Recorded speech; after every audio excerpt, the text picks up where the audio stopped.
ஹல்லேலூயா. நம்முடைய பிதாவாகிய தேவனாலும் கர்த்தராகிய இயேசு கிறிஸ்துவினாலும் உங்கள் அனைவருக்கும் கிருபை இரக்கமும் சமாதானம் உண்டாதா. ஆமென். ஹல்லேலூயா.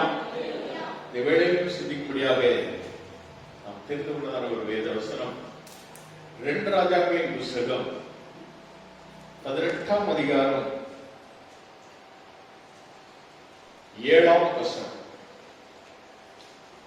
2 ராஜாக்கள் 18ஆம் அதிகாரம் 7ஆவது வசனம். 2 Kings chapter 18 verse 7. ஆகையால் கர்த்தர் அவனோடு இருந்தார், அவன் போகிற இடமெங்கும் அவனுக்கு அனுகூலமாயிற்று. அல்லேலூயா. ஆகையால் கர்த்தர் அவனோடு இருந்தார், அவன் போகிற இடமெங்கும் அவனுக்கு அனுகூலமாயிற்று. ஆமென். அல்லேலூயா. இது ஒரு ராஜாவை குறித்து சொல்லப்பட்டிருக்கிறது.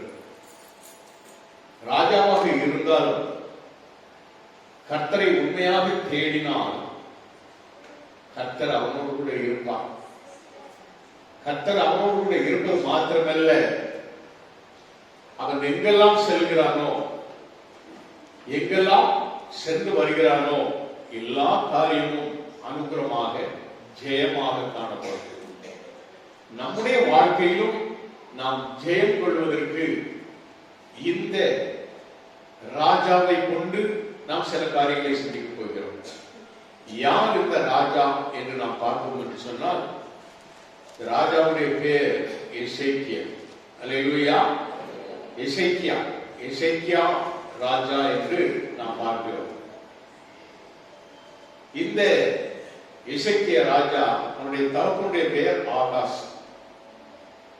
ஆகாசுடைய நாளிலே அவருடைய ஜீவிதம் எல்லாம் மிகவும் மோசமான ஒரு ஜீவிதமாக காணப்பட்டது.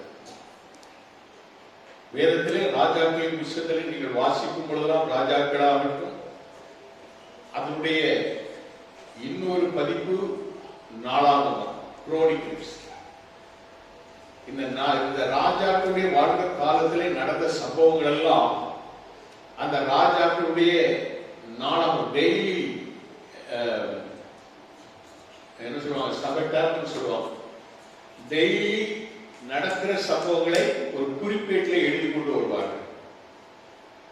ஒருவேளை அது யுத்தத்துக்கு போகிறது, வாரது, ஜெயம் பெற்றது, தோல்வி அடைந்தது, எல்லா காரியமும் அந்த குறிப்பேட்டிலே காணப்படும். என்னென்ன காரியங்கள் செய்தார்கள், அதுதான் அந்த ஃபர்ஸ்ட் குரோனிக்கல், செகண்ட் குரோனிக்கல் என்று சொல்லப்படக்கூடிய அந்த 1 நாளாகவும் 2 நாளாகவும் என்று சொல்லக்கூடிய. இங்க நான் பார்க்கிறோம் 1 ராஜாக்கள் 2 ராஜாக்கள். இந்த ராஜாக்களின் புத்தகத்திலே நான் பார்க்கும் பொழுது அநேக ராஜாக்கள் தன்னுடைய தகப்பனாகிய தாவீதின் வழிகளிலே நடந்தார்கள் என்று சிலவர்களை குறிப்பிடுவார்கள். சில ராஜாக்கள் தாவீது போல நடவாமல் யெரொபெயாம் வழியிலே நடந்தார்கள் என்று சொல்லப்படுகிறது. யெரொபெயாம் என்பவர் ராஜ வம்சாவளியிலே வந்தவன் அல்ல. அவனை இஸ்ரவேலுக்கு ராஜாவாக ஆண்டவர் ஏற்படுத்தினார். காரணம் என்ன என்றால், தாவீதுக்கு ஒரு வாக்கு கொடுத்தார், உன் சந்ததியிலே உன் பிள்ளைகள் சந்ததியாக அவர்கள் சிங்காசனத்தில் வீட்டிருப்பார்கள். ஆனால் அவர்கள் உண்மையும் உத்தமமாய் இருந்தால் மாத்திரம் அந்த காரியம் நடக்கும். ஆனாலும் அவருடைய சந்ததி சிங்காசனத்தை விட்டு நான் அகற்ற போவதில்லை என்று தாவீதுக்கு ஒரு வாக்கு கொடுத்தார். அந்த வாக்கின்படிதான் தாவீதுடைய மகன் ரெகொபெயாம் ராஜாவாக மாறினான். முதலாவது தாவீதுடைய மகன் சாலமோன் ராஜாவாக இருந்தான். சாலமோனுக்கு பிறகு ரெகொபெயாம் ராஜாவாக மாறினான். ஆனால் இந்த ரெகொபெயாம் காலத்திலே 12 கோத்திரங்களிலே 10 கோத்திரங்கள் பிரித்து போய்விடுகிறது. இஸ்ரவேல் என்றும் யூதாவுடைய ராஜ்யம் என்றும், அப்படியாக இஸ்ரவேல் ராஜ்யம் யூதா ராஜ்யம் என்று பிரிக்கப்படுகிறது. அப்படி அந்த இஸ்ரவேல் ராஜ்யத்தை ஆளுவதற்கு இந்த யெரொபெயாம் என்பவன் வந்தான். அவன் மிகவும் மோசமான பொல்லாத காரியங்களையும் செய்தார். ஆண்டவர் தான் அவனை ஏற்படுத்தினார் என்றால் கூட அவன் கர்த்தரை தேடாதபடி சொல்லாத வழிகளிலே நடந்து அநேக ஆண்டவருக்கு பிரியமில்லாத அநேக காரியங்களை செய்தார். சரி, இப்ப இந்த யூத ராஜ வம்சத்திலே தாவீதுக்கு பிறகு வந்த அந்த வம்சத்திலே நாம் பார்க்கும் பொழுது நாம் இங்கு பார்க்கிறோம், இந்த யூதாவுடைய ராஜாவின் குமாரனாகிய எசேக்கியா ராஜாவானான் என்று நாம் பார்க்கிறோம். ஆகாஸ் என்னும் யூதாவுடைய ராஜாவின் குமாரனாகிய எசேக்கியா ராஜாவானான் என்று 18:1 நாம் பார்க்கிறோம். 2 ராஜாக்கள் 18:1. ஆகாஷுடைய மனைவிதான் எசபேல். மிக மோசமானது.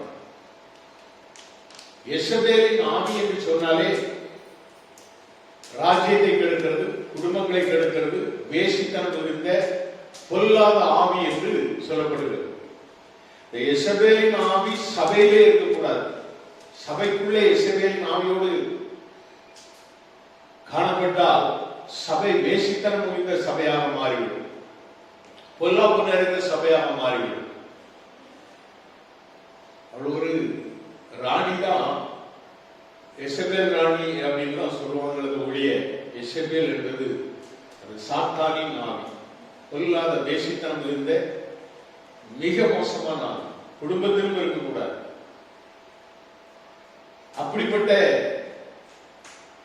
ஆவியோடு உள்ள இந்த எசபேல் தான் ஆகாசுடைய மனைவி. சரி, இங்கு நாம் பார்க்கிறோம், இந்த எசேக்கியா ராஜா அவன் ஆகாசுடைய மகன்.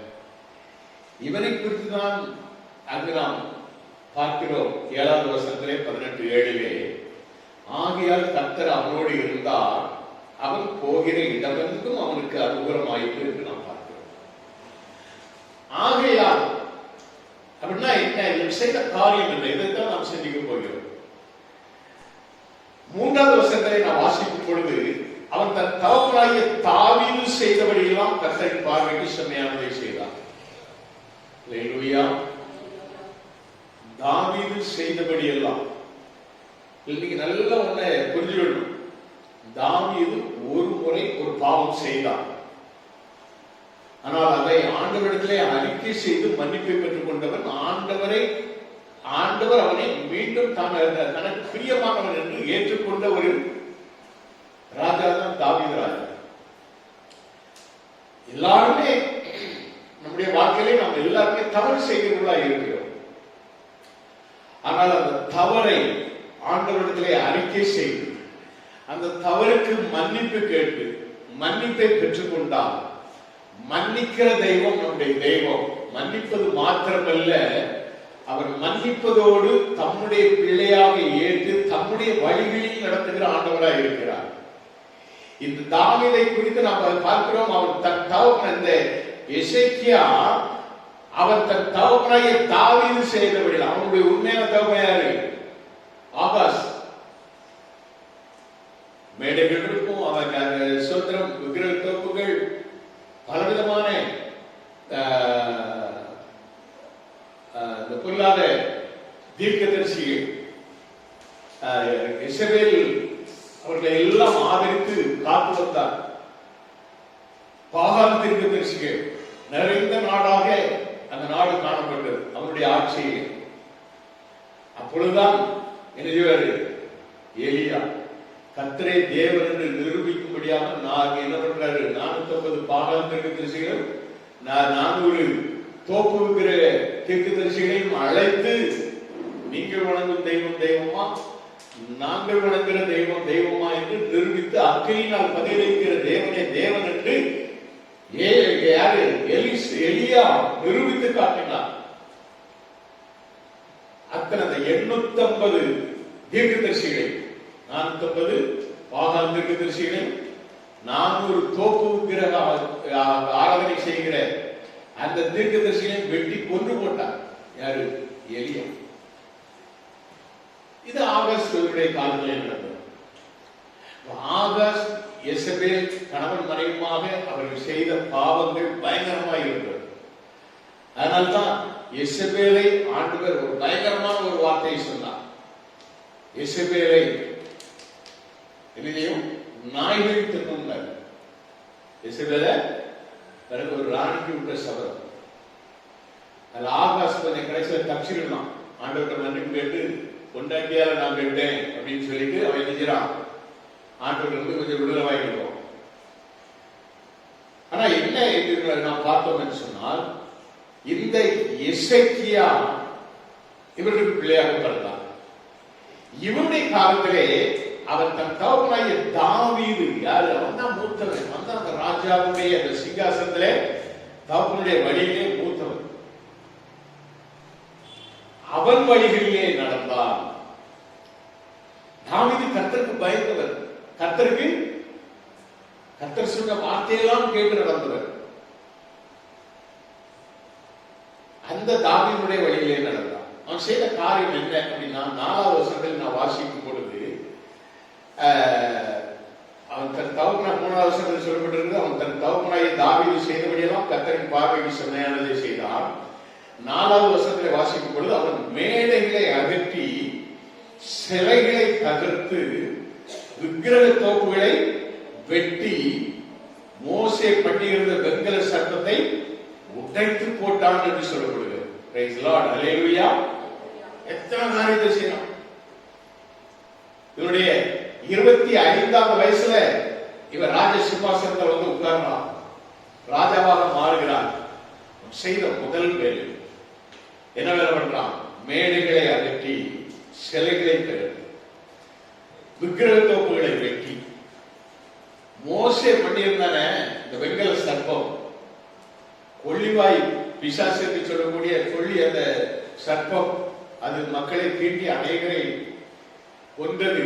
அந்த நாளிலே அந்த சர்ப்ப உருவிலே மோசே ஒன்றை செய்து அதை தொங்க விட்ட பொழுது ஜனங்கள் அதை நோக்கி பார்த்து பிழைத்துக் கொண்டார்கள் என்று வேதம் சொல்கிறது. ஆனா பின்னாட்களே அதையே ஒரு தெய்வமாக கும்பிடுகிற கூட்டமாக இஸ்ரவேல் ஜனங்கள் மாறினார்கள். இன்னைக்கு அநேகருடைய வாழ்க்கை அப்படித்தான். எல்லாம் தெய்வத்துல வருவாங்க, ஆண்டவரை தேடுவாங்க, நல்லா கும்பிடுவாங்க. திடீர்னு அவங்களுக்கு வேற ஒரு யாராவது ஒருத்தர் என்ன பண்ணுவாங்க, அங்க நல்லா இருக்கு, அங்க போனீங்கன்னா உங்களுக்கு விடுதலை ஆகும், அங்க போனீங்கன்னா உங்களுக்கு சுகம் கிடைக்கும். உடனே இவங்க நினைச்சுவாங்க மற்ற ஒரு ஜாதியாரெல்லாம் அப்படியே இருமுடி ஏற்றிக்கிட்டு போறது மாதிரி, காவடி எடுத்து போறது மாதிரி விசுவாச குடும்பங்களும் அப்படி போய் சீர்கிட்டு போகிறார். நீங்க 17ஆம் அதிகாரம் 17ஆம் அதிகாரத்தில் நீங்க வாசிப்பீங்கன்னு சொன்னா 9வது வசனம் சொல்கிறது, செய்யத்தகாத காரியத்தை இஸ்ரவேல் புத்திரர் தங்கள் தேவனாகிய கர்த்தருக்கு விரோதமாக ரகசியத்தில் செய்தது அன்றி. ரகசியமா, ஐயோ வாசுக்கு தெரிய வேண்டாம். யாருக்கு? கடவுள் மேல இருந்து ஒருத்தர் பார்க்கிறாருன்னு தெரியாது. ஆனா என்ன சொல்லுவாங்க, வாசுக்கு தெரிய வேண்டாம்னு சொல்லிட்டு ரகசியமா போய் இன்னும் சிலவங்க இருக்காங்க. என்ன பண்ணுவாங்க, ஒரு சேலையை கட்டிக்கிட்டு சப்பரத்தை பார்க்கணும்னு போயிடுவாங்க. இன்னும் சிலவங்க இருக்காங்க, அவங்க எழுதுறாங்க 15வது வசனத்துல வாசிங்க, அவருடைய கட்டளைகளையும் அவர் தங்களுக்கு பிதாக்களோட பண்ணின அவருடைய உடன்படிக்கையும் அவர் தங்களுக்கு கடசாட்சியாய் காண்பித்த அவருடைய சாட்சிகளை வெறுத்து விட்டு வீணான விக்கிரங்களை பின்பற்றி வீணான விக்கிரங்களை பின்பற்றி வீணராகி அவர்களை சுற்றிலும் இருக்கிறவர்களை போல செய்ய வேண்டாம் என்று கர்த்தர் தங்களுக்கு கட்டளையிட்டு விலக்கியிருந்த ஜாதிகளுக்கு பின் சென்று தங்கள் தேவனாகிய கர்த்தரின் கற்பனைகளெல்லாம் விட்டுவிட்டு 2 கண்டுகுட்டிகளாகிய வார்ப்பித்த விக்கிரகங்களுக்கு தங்களுக்கு உண்டாக்கி விக்கிரக தோப்புகளை நாட்டி வானத்தின் சேனைகளெல்லாம் படித்து கொண்டு பாகாலை சேவித்தார்கள் என்று சொல்லப்படுகிறது. யாரு? இஸ்ரவேலின் தேவனாகிய கர்த்தரே தேவன் என்று அறிந்து கொண்டவர்கள் இஸ்ரவேலின் தேவனே தேவன் என்று அக்கினியினால் பதிலளிக்கப்பட்ட ஒரு கர்த்தர், பதிலளித்த ஆண்டவர். அப்படி ஒரு வைராக்கியம் உள்ள ஒரு தேவனை விட்டு வழி விலகி அவர்கள் என்ன செய்தார்களாம்? வீணான விக்கிரகங்களை பின்பற்றி வீணா போனவன் சொல்லுவோம் இல்லையா, அப்படி வீணா போனவங்களா போயிட்டாங்க. யாரு? தேவனுடைய பிள்ளைகள். 11-12 நான் வாசிக்கும் பொழுது, கர்த்தர் தங்களை விட்டு குடி விலக்கின ஜாதிகளை போல ஒவ்வொரு கிறிஸ்தவ பிள்ளைகளையும் ஒவ்வொரு விசுவாசிகளையும் ஆண்டவர் பிரித்தெடுத்திருக்கிறார். நம்முடைய பாரம்பரியத்திலிருந்து பிரித்தெடுத்திருக்கிறார். பாரம்பரியத்திலிருந்து பிரித்தெடுத்திருக்கிறார். விக்கிரக வணக்கங்களிலிருந்து நம்மை பிரித்தெடுத்திருக்கிறார். பொல்லாத வார்த்தையிலிருந்து நம்மை பிரித்தெடுத்திருக்கிறார். உடையான சேற்றிலிருந்து நம்மை தூக்கி எடுத்து தம்முடைய ரத்தத்தினாலே கழுவி தம்முடைய பிள்ளைகளாக மாற்றி இருக்கிறார். நம்மை எப்படியெல்லாம் ஆண்டவர் தம்முடைய பிள்ளைகளாக கொண்டு வந்தார் என்பதை நாம் நினைத்து பார்க்க வேண்டும். ஜாதிகளை விட்டு பிரித்தெடுத்திருக்கிறார் என்று சொல்லப்படுகிறது. நிறைய பேர் சொல்லுவாங்க, நான் எங்க ஜாதி ஜனத்தெல்லாம் விட்டுட்டு நாங்க ஆண்டவரை தேட வந்தோம். ஜாதி ஜனத்தை நம்ம பின்னால போய் பார்த்தோம்னா அது வேறமா இருக்கும், கேவலமா இருக்கும், அது வேண்டாம். ஆனா என்ன சொல்லுவாங்க?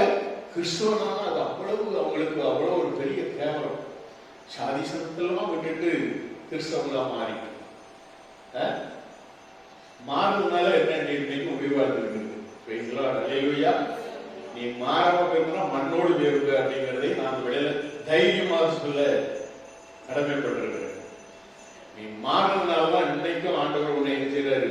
உன்னுடைய கிருபையினாலே காத்திருக்கிறார். நீ ஒரு முறை இயேசு அப்பா நீங்க அழைச்சிருப்ப, அவர் உன்னை தந்தையா இருந்து எழுதுகிறாரு, உன்னை தூக்கி சுமந்து உன்னை பாதுகாப்பு நடத்துகிறார். தாயை போல தேற்றி அணைத்துக் கொள்கிற தேவனாய் இருக்கிறார். அருமையான தேவனுடைய பிள்ளைகளே, இந்த 11-12 வசனத்திலே 2-17-11-12 வாசிக்கும் பொழுது, கர்த்தர் தங்களை விட்டு குடிவிலக்கின ஜாதிகளைப் போல சகல மேடிகளிலும் தூபம் காட்டி கர்த்தருக்கு கோபம் உண்டாக துர்க்கிரியைகளை செய்து இப்படி செய்ய தகாது என்று கர்த்தர் தங்களுக்கு சொல்லியிருந்தும் தங்களுக்கு இப்படி செய்யக்கூடாது என்று கர்த்தர் தங்களுக்கு சொல்லியிருந்தும் மரகலான் விக்கிரகங்களை சேவித்து வந்தார்கள். அல்லேலூயா. எப்படிப்பட்டவங்களா இருக்காங்க? 17வது வசனத்தில் வாசிக்கும் பொழுது நாம பார்க்கிறோம், அவர்கள் 17 அவர்கள் தங்கள் குமாரையும் தங்கள் குமாரத்தையும் தீக்கடக்க பண்ணி குறி கேட்டு நிமித்தங்கள் பார்த்து கர்த்தருக்கு கோபம் உண்டாக்க அவர் பார்வைக்கு பொல்லாப்பானதை செய்கிறதற்கு தங்களை விற்று போட்டார்கள். எல்லாம் செய்தது யாரு? இஸ்ரவேல் தேவனாகிய கர்த்தரை தொழுத ஜனங்கள். இஸ்ரவேல் தேவனாகிய கர்த்தரை தங்களுக்கு தேவன் என்று தெரிந்து கொண்ட ஜனங்கள். யோசிப்பாருங்க, நாமளும் அப்படித்தானே நம்முடைய ரட்சகராய் இயேசு கிறிஸ்துவை சொந்த ரட்சகராய் ஏற்றுக்கொண்டோம். ஆனா என்ன செய்யறோம்? நிறைய காரியங்கள்ல நம்மளை விற்று கொடுக்கிறோம். இந்த மாயைக்கு விற்று கொடுக்கிறோம். அது நீங்க பாருங்க, இப்படி அவங்க செய்யறதுனால இந்த அசீரிய ராஜா அந்த தேசத்தை எதுக்கிறான்? பிடிக்கிறான்.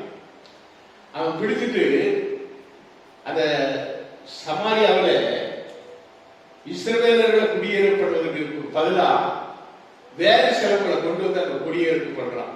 அந்த 17-25 நீங்க வாசிக்கும் பொழுது, அவர்கள் அங்கே குடியேறுவது முதல் கர்த்தருக்கு பயப்படாததினால் கர்த்தர் அவர்களுக்குள்ளே சிங்கங்களை அனுப்பினால் அவைகள் அவர்களில் சிலரை கொன்று போட்டது என்று சொல்லப்படுகிறது. ஆண்டவருக்கு கோபம். என் பிள்ளைகள் வாழக்கூடிய சமாரியாவில் நீ யாரை கொண்டு வந்திருக்க? எவ்வளவு இல்லாம கொண்டாந்து வச்சிருக்கு. அவங்களுக்கு கர்த்தருக்கு பயப்படுற பயம் கிடையாது. விட்டு சிங்கத்தை அனுப்புற சிங்கம் என்ன சிலரை கொன்று போட்டது. இன்றைக்கும் சிங்கம் போல பேர் 2 நினைக்கிறேன், 1 பேர் 2 நினைக்கிறேன், கட்சிக்கிற சிங்கம் போல சாத்தான் வகை தேடி திரிகிறான். எதுக்கு? நாம நம்முடைய வழிகளை, நம்முடைய பாதைகளை, ஜீவங்களை தேவனை விட்டு விலகும் பொழுது கட்சிக்கிற சிங்கம் போல சாத்தான் வந்துடுவான். சாத்தானுடைய வாழ்க்கையில போந்துருவான். சிங்கங்களை அனுப்புகிறது ஆண்டவருக்கு இந்த இடத்துல நம்ம பார்க்கிறோம். சிங்கம் என்ன சொன்னா அது என்ன செய்யும்? கட்சிக்கிற சிங்கம். சிலரை கொண்டு போட்டது. அது வியாதி மூலமா வரும், பிரச்சனைகள் மூலமா வரும், போராட்டங்கள் மூலமா வரும். திடீரென்று எல்லாரும் வேலை பார்த்துட்டு இருக்கிறோம், வேலைக்கு ஆப்பு வச்சிருவோம், எல்லா காரியங்களும் அதுதான் சிங்கம். வாழ்க்கையில பல காரியங்கள் நீ எது ஆண்டவரை விட்டுட்டு எதுமேல் நீ நம்பிக்கை கொண்டிருக்கிறாயோ, கர்த்தரை நம்பிக்கையாக கொண்டிராமல் நீ எந்த உலகத்து காரியங்களில் நம்பிக்கை கொண்டிருக்கிறாயோ அந்த நம்பிக்கையை ஆண்டவர் எழுதுவார், சிங்கம் மூலமாக தகர்த்து விடுவார். இப்ப அந்த அசீரியா அப்படி இது பண்ணான். உடனே அங்க உள்ளவங்க சொன்னாங்க, 26வது வசனத்துல வாசிக்கும் பொழுது, சமாரியாவின் பட்டணங்களிலே குடியேற்றிவிட்ட ஜாதிகள் அந்த தேசத்து தேவனுடைய காரியத்தை அறியாதபடியினால் அவர்களுக்கு உள்ளே சிங்கங்களை அனுப்பினால் அந்த தேசத்து தேவனுடைய காரியத்தை அவர்கள் அறியாதபடியினால் அவைகள் அவர்களை கொண்டு போடுகிறது என்று சொன்னார்கள். அதற்கு அசீரிய ராஜா, நீங்கள் அங்கே இருந்து கொண்டு வந்த ஆசாரியர்கள் ஒருவரை அங்கே அழைத்து கொண்டு போங்க, அவர்கள் அங்கே குடியிருக்கும்படிக்கு அவர்களுக்கு அந்த தேசத்து தேவனுடைய காரியத்தை போதிக்க கடவுள் என்று கட்டளையிட்டான். அவனுக்கு ராஜாவுக்கு இருந்து சரி, அவங்களுக்கு ஏதாவது ஒரு போதகனை அனுப்போம், ஒரு ஆசாரியனை அனுப்போம், அவங்க சொல் பேச்சு கேட்டாவது இவங்க கொஞ்சம் மாறட்டும், ரசிக்கப்படட்டும் அப்படின்னு அவன் நினைச்சான். 28வது வசனத்துல பார்க்கிறோம், அப்படியே அவர்கள் சமாரியாவில் இருந்து கொண்டு போயிருந்த ஆசாரியர்கள் ஒருவன் வந்து பெத்தேலிலே குடியிருந்து கர்த்தருக்கு பயந்து நடக்க வேண்டிய விதத்தை அவர்களுக்கு போதித்தான். ஆனாலும் என்னத்த போதனை பண்ணினாலும் நாங்க இப்படி திம்போ அதை தொட்டுக்கிட்டு திம்போன மாதிரி நம்முடைய வாழ்க்கையில நம்ம இஷ்டப்படிதான் நம்ம வாழ்ந்துகிட்டு இருக்கிறோம், தவிர மாறுதல் இல்லை, மன திரும்புதல் இல்லை. ஆனாலும் அந்த ஜாதி தங்கள் தேவர்களை தங்களுக்கு உண்டு பண்ணி அந்தந்த ஜாதியார் குடியேறின தங்கள் பட்டணங்களிலே சமாரியர் உண்டு பண்ணின மேடைகளில் கோவில்களே வைத்தார்கள். 33வது வசனம் சொல்லுகிறது, அப்படியே கர்த்தருக்கு பயந்தும் தாங்கள் விட்டு வந்த ஜாதியுடைய முறைமையின்படியே தங்கள் தேவர்களை சேவித்து வந்தார். ஒரு விதத்துல கர்த்தருக்கு பயன்படும் சச்சியோதா மைக்குமாரி பக்தி எப்பா கையை தட்டி நாம ஆராதிக்கிறோம். வெளியில போனா டப்பான அடிச்சு அதுக்கு முன்னால இருந்தான் ஆட்டம், உன் கால் உடைய, உன் மண்டை ஆட்டவர் உடைக்க அப்படின்னு நான் சொல்லல, ஆண்டவர் செய்வார். கர்த்தரை ஆராதிக்கிறது உள்வேஷம் வெளிவேஷம் போடவே கூடாது. இதுல சொல்லப்பட்டிருக்கிறது, அப்படியே கர்த்தருக்கு பயந்தும் தாங்கள் விட்டு வந்த ஜாதியுடைய முறைமையின்படியே தங்கள் தேவர்களை சேவித்தும் வந்தார்கள். ஒரு பக்கத்தில் கர்த்தருக்கு பயப்படுகிற பயம், இன்னொரு பக்கத்துல அந்த பக்கம் இப்படி வாங்கி இதையும் இப்படி போட்டுக்கிட்டு, இன்னொரு அங்க வேற ஒரு பக்கம் போனா இப்படி இப்படி ஒரு பாருங்க, என்ன இது ஒரு மத்திய சேலையும் ஆரஞ்சு சேலையும் கட்டிக்கிட்டு வேஷம் வெளிவேஷம், அப்படித்தான் ஜனங்கள் வாழ்ந்தார்கள். அதில் சொல்லப்படுகிறது 35வது வசனம் சொல்லுகிறது, கர்த்தர் இவர்களோட உடன்படிக்கை பண்ணி இவர்களுக்கு கற்பித்த காரியம் என்னவென்றால், நீங்கள் அந்நிய தேவனுக்கு பயப்படாமலும் அவர்களை பணிந்து கொள்ளாமலும் சேவியாமலும் அவர்களுக்கு பலியிடாமலும் உங்களை மகா வல்லமையினாலும் ஓங்கிய பயத்தினாலும் எட்டு தேசத்திலிருந்து வரப்படின கர்த்தருக்கே வைத்து அவரையே பணிந்து கொண்டு அவருக்கே பலியிட்டு அவர் உங்களுக்கு எழுதி கொடுத்த திட்டத்தின்படியும் முறைமைகளின்படியும் நியாய பிரமாணத்தின்படியும் கற்பனைகளின்படியும் நீங்கள் சகல நாளும் செய்வதற்கு கவனமாயிருந்து அந்நிய தேவர்களுக்கு பயப்படாதிருங்கள். நான் உங்களோட பண்ணின உடன்படிக்கையை நீங்கள் மறவாமல் அந்நிய தேவர்களுக்கு பயப்படாமல் உங்கள் தேவனாகிய கர்த்தருக்கே பயந்து நடப்பீர்களாக அப்படின்னு ஆண்டவர் சொல்லியிருக்க. 40வது வசனம் சொல்லுகிறது, ஆனாலும் வந்துட்டா என்னதான் சொன்னாலும் நாங்க எழுத மாட்டோம், கேட்கவே மாட்டோம். நீ எத்தனை நாள் நீ 9 மணிக்கு வாங்க சொன்னாலும் நாங்க 10:30 எங்களை மாற்றவே முடியாது. ஒரு நாள் இருக்கு, ஒரு நாள் இருக்கு. அதனால ஆண்டவர் உங்களுக்கு செய்யக்கூடிய காரியத்துக்கு பிறகு அதுக்கு பிறகு நீங்க ஐயோ அப்படின்னா அதுல சில இழப்புகளும் இருக்கும். ஞாபகம், சில இழப்புகள் இருக்கும். அந்த இழப்புக்கு பிறகு நீ ஆண்டவரை தேடுறதை விட இப்பவே நீ ஆண்டவருக்கு முன்னால உண்மையா தேடு. ஆனாலும் அவர்கள் செவிகொடாமல் தங்கள் முந்தின முறைமைகளின்படியே செய்தார்கள். முன்னாலே அப்படிதான் வரும், எப்பவும் என்னைக்கு அப்படிதான் வரும். ஒண்ணுமே நீ கேட்க முடியாது, வேண்டாம் நான் கேட்கல, கர்த்தர் கேட்பான். அல்லேலூயா. இங்க நாம பார்க்கிறோம், இந்த எசேக்கியா ராஜா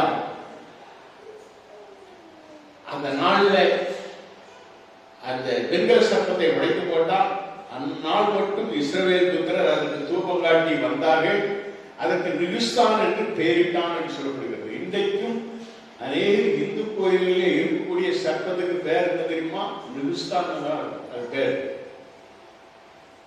கேட்டா சொல்லுவோம், பூஜாரி சொல்லுவோம், அது பேர் நிகுஸ்தான். அது அன்றைக்கு பேரிட்டது. இரண்டாவதாக நாம் பார்க்கும் பொழுது, முதல்ல அந்த மேடைகளை வச்சுக்கலாம். ஏன்னா இஸ்ரேல் ஜனங்கள் காலாப்புற ஜனங்கள், மரத்துக்கு சேலை கட்டினா கும்பிடுற கூட்டம். அது மரத்துக்கு சேலை கட்டிட்டா கும்பிடுறோம், அந்த மாதிரி கூட்டம். அதனால எல்லாத்தையும் இடிச்சு தவிர்த்து உடைத்து போட்டான்னு நம்ம பார்க்கிறோம். 5வது வசனத்துல வாசிக்கும் பொழுது, அவன் இஸ்ரவேலின் தேவனாகிய கர்த்தரின் மேல் வைத்த நம்பிக்கையிலே அவனுக்கு முன்னும் பின்னும் அவனுக்கு முன்னும் இருந்த யூதாவின் ராஜாக்கள் எல்லாம் அவரை போல ஒருவர் இருந்தது. எவ்வளவு அருமையா ஆண்டவர் நம்பிக்கையோடு பின்பற்றினான், நம்பிக்கையோடு இருந்தவர். 3வது காரியம், அவன் கர்த்தரை விட்டு பின்வாங்காமல் அவரை சார்ந்திருந்தான். எந்த சூழ்நிலையும் அவன் கர்த்தரை விட்டு பின்வாங்கவில்லை. இன்னைக்கு நமக்கு ஒரு பிரச்சனை வந்துட்டா போதாண்டவர், நான் இன்னைக்கு சர்ச்சைக்கு போல, ஏன்னா எனக்கு முடியாது, ஏன்னா நீ யாருக்கு வந்துட்ட, எனக்கு பிரச்சனை வந்துட்ட, இல்லைன்னா என் தொழில நஷ்டம் வந்துட்ட, நான் சர்ச்சைக்கு போல, நான் சர்ச்சைக்கு போல. நான் வந்து அங்க ஆராதிக்கணும். அவன் எந்த சூழ்நிலையிலும் அவன் பின்வாங்காமல் நடந்தான். அவரை சார்ந்திருந்தான். அவன் கர்த்தரை விட்டு பின்வாங்காமல் அவரை சார்ந்திருந்து கர்த்தர் மோசேக்கு கற்பித்த அவருடைய கற்பனைகளை கைக்கொண்டு நடந்தான். வேதத்தின்படி நடந்தான், சத்தியத்தின்படி நடந்தான். 7வது வசனம் தான் சொல்லுகிறது, ஆகையால் கர்த்தர் அவனுடைய நாமும் எசேக்கியா ராஜாவை போல எந்த சூழ்நிலை வந்தால், எந்த பிரச்சனைகள் வந்தால் பின்வாங்காமல் கர்த்தரை நம்பி வாழ வேண்டும். இதெல்லாம் இந்த 7வது வசனம் வரை பார்த்தோம். ஆனா இதுக்கு பிறகு ஒரு காரியம், அசிரிய ராஜா வாரான். அசிரிய ராஜா படையுடைய நாட்டை பிடிக்கணும்னு சொல்லிட்டு எழுதிதான் படைகளை கொண்டு வந்து இறக்குறான். இது செய்யக்கூடிய சில காரியத்தை நான் உங்களுக்கு சொல்ல விரும்புகிறேன். இது உங்களுடைய புத்திமதிக்காக, உங்களுக்காக என்னுடைய உள்ளத்திலே ஆண்டவர் சொல்கிற வார்த்தை. நம்மளோட ஆண்டவர், நாம் ஆண்டவரை தேடுகிறோம், ஆண்டவரை பின்பற்றுகிறோம், ஆண்டவரை சார்ந்து வாழ்கிறோம், ஆண்டவர் பேரிலே நம்பிக்கை வைத்திருக்கிறோம். நல்ல ஒரு விசுவாச வாழ்க்கை ஆண்டவர் நம்மளை நல்லா வச்சிருக்கிறாரு. திடீர்னு ஒரு சூழ்நிலை வரும் பொழுது தவறு செய்கிறவர்களாய் காணப்படும். இவர் செய்த தவறு நீங்க 13வது வசனத்துல நம்ம வாசம் சொன்னா நாம பார்க்கலாம், யூதாவின் ராஜாவாகிய எசேக்கியாவின் 14ஆம் வருஷத்திலே அசீரிய ராஜாவாகிய சனகெரிப் யூதாவில் இருக்கிற அரணான பட்டணங்களுக்குள் விரோதமாய் வந்து அவைகளை பிடித்தான் அப்படின்னு சொல்லப்படுது. இவனுடைய அரணான பட்டணங்கள் சில பட்டணங்களை பிடிச்சிட்டான். பிடிச்ச உடனே என்ன பண்றான் தெரியுமா? அந்த ராஜாவுக்கு ஆளை அனுப்பி, ஐயா நான் உங்களுக்கு அதைத்தாரேன் இதைத்தாரேன் பொண்ணைத்தாரேன் வெளியே தாரேன், நீங்க என்ன செய்யாங்க, உள்ள வராதுங்க, என்ன விட்டுருங்க. கர்த்தரை பின்பற்றாமல் கர்த்தரை தேடாமல் திடீரென்று எழுதுகிறான். பயந்து போய் அந்த ராஜாவை, அந்த எதிரி நாட்டு ராஜாவிட்ட சமாதானம் பேசி வெள்ளியையும் பொன்னையும், அதுவும் ஆலயத்தில் உள்ள வெள்ளியையும் பொன்னையும் கொடுக்கிறார். நீங்க 14வது வருஷத்துல வாசிக்கும் போது, அப்பொழுது யூதாவின் ராஜாவாகிய எசேக்கியா லாகீசில் உள்ள அசீரிய ராஜாவுக்கு ஆள் அனுப்பி, நான் குற்றம் செய்தேன், என்னை விட்டு திருப்பி போவும், நீர் என்மேல் சுமத்துவதை சுமப்பேன் என்று சொன்னால், அப்படியே அசீரிய ராஜா யூதாவின் ராஜாவுக்கு எசேக்கியாவின் மேல் 300 தாலந்து வெள்ளியையும் 30 தாலந்து பொன்னையும் சுமத்தினான் அப்படின்னு சொல்லி நம்ம பார்க்கிறோம். இவன் எல்லாத்தையும் கொடுக்குறான். சர்ச்சில் இருந்து, ஆலயத்தில் இருந்து பொன்னை எல்லாம், கதவுகளிலே பதிக்கப்பட்ட பொன், சாலமோன் காலத்திலே பதிக்கப்பட்ட பொன்களை எல்லாம் சுரண்டி எடுத்து அவனுக்கு கொடுத்துடணும். அவனுடைய கோபம் வருமா வராதா? அதே அசீரிய ராஜாவை ஆண்டவருக்கு அவனுக்கு இன்னொரு ஆவியை அவனை அனுப்பி, அவன் விடல, வாங்கிட்டல, இன்னும் விடாது, இன்னும் விடாது. நம்ம அநேக வேளைகளில் நம்ம சாத்தானோடு என்ன செய்யறோம்? உறவு வைத்துக் கொள்ளுங்க. சாத்தானோடு ஒப்புரவாகிறோம். சாத்தான் என்னைக்குமே விசுவாசிகளுக்கு விரோதி. நல்லா ஞாபகம், உன்னோடு கூட இருப்பவர் கர்த்தராகிய ஆண்டவர், உனக்காக ரத்தம் சிந்தின ஆண்டவர், உனக்காக பாடுபட்டு மரித்த ஆண்டவர். நீ எப்போ சாத்தானோடு, சாத்தானே எனக்கு நீ வியாதி கொண்டு வராத, வேதனை கொண்டு வராத, நான் உனக்கு அதை செய்யறேன் இதை செய்யறேன்னு சொல்லிட்டு நீ ஜீவனுள்ள தேவனை விட்டுட்டு நீ வேற பக்கம் நீ எப்ப சாயிலையோ, அந்த சாத்தான் மீண்டும் என்ன செய்கிறான்? 17வது வருஷத்துல நம்ம வாசிக்கும் பொழுது 18-17 ஆகியும் அசீரிய ராஜா லாகீசிலிருந்து தத்தானையும் ரப்சாக்கேயையும் பெரிய சேனையோடு எருசலேமுக்கு எசேக்கியா ராஜா என்ன செய்தான்? எசேக்கியா ராஜாவினிடத்தில் அனுப்பினான். அவர்கள் எருசலேமுக்கு வந்து வண்ணாரணையின் வழியில் உள்ள மேல்குளத்து சாகத்தண்டையிலே நின்று ராஜாவை அழைப்பித்தார்கள். அங்க நின்று ராஜாவை கூப்பிடுறான். என்ன கூப்பிடுறான்? வா, நான் உன்னை என்ன செய்றேன்? பிடிக்க போறேன். நீ எனக்கு கொடுத்ததெல்லாம் பத்தாது, நீ எனக்கு கொடுத்ததெல்லாம் பத்தாது. நான் நீ உண்மையான தேவனத்தில் நீ வந்திருந்தா, இறக்கமுள்ள ஆண்டவர், அவர் உன்னை ஒரு பொழுதும் கைவிடவே மாட்டார்.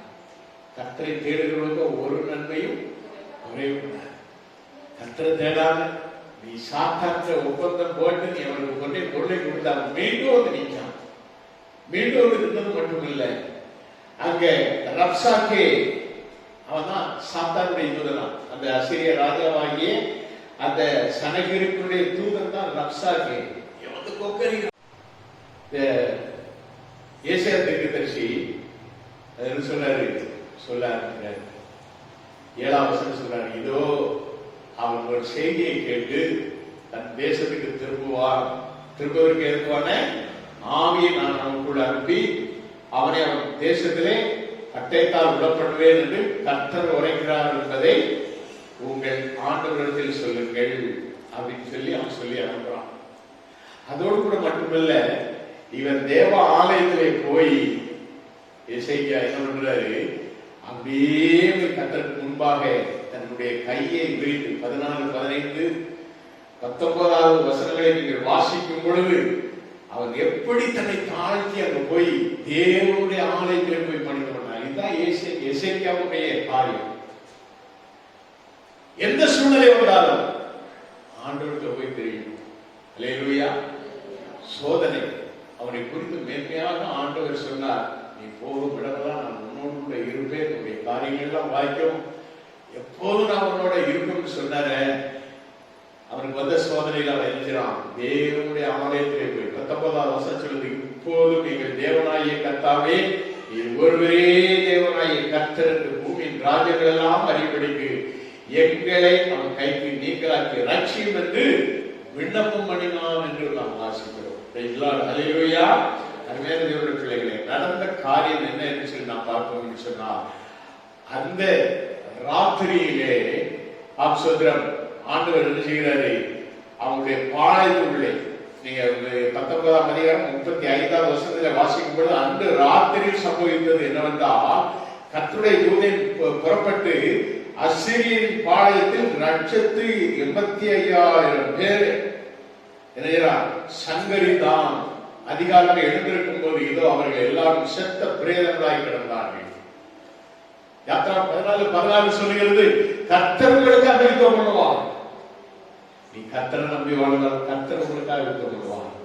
உங்களுடைய பிரச்சனைகளே, உங்களுடைய போராட்டங்களிலே, உங்களுக்கு எதிரான காரியங்களிலே கர்த்தர் உங்களுக்காக என்ன செய்வார்? யுத்தம் பண்ணுவார், ஜெயத்தை கொடுப்பார்.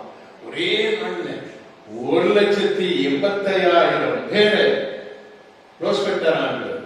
தூதனாக இசைக்கிறாங்க. ஒன்றுமே பண்ணல, தேவாலயத்தில் போய் நின்று வேண்டிக் கொண்டான். ஹல்லேலூயா.